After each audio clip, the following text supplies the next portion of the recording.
Albuca Frizzle Sizzle. This is one of my favorite plants to grow because it's just so fun, and it is a succulent, so if you can provide it with full hot direct sun, you're going to get the tightest curls that you can on this plant. If you have it in the house or you have it with only morning sun, then you will notice that the leaves stretch out, which is not a problem. It will just have slightly less curly leaves. You can get really curly leaves like this one or less curly leaves like this one.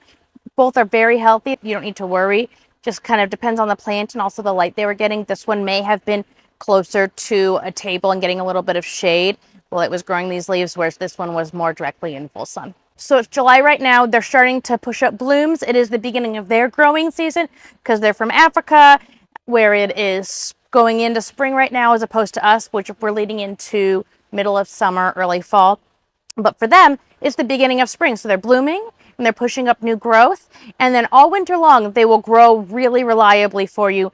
Curly, nice leaves. And in a home, it is hard to get the leaves to stay quite this tight. So you'll notice over the winter, you'll have slightly longer leaves. And then in the spring, it can bloom again pretty regularly. The new leaves that it pushes up over the summer will be tight again. Here's one that's got a few more flowers on it. Once the spike has done blooming and it's turned brown, you can go ahead and remove it from the plant. And you can get a sharp pair of trimmers and cut them right down here. That will allow the plant to put a little more energy into the leaves and less into the stem. And we like to plant them with the bulb showing just because it's fun. You can plant the bulb below the ground or above. That's up to you. It doesn't affect the plant either way.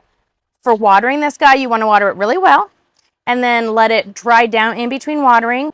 But if you let it go bone dry for weeks on end, it will go dormant because it's a bulb. So keep a little bit more eye on this with the watering than you do with, say, a cactus, but it's not a hard plant to take care of.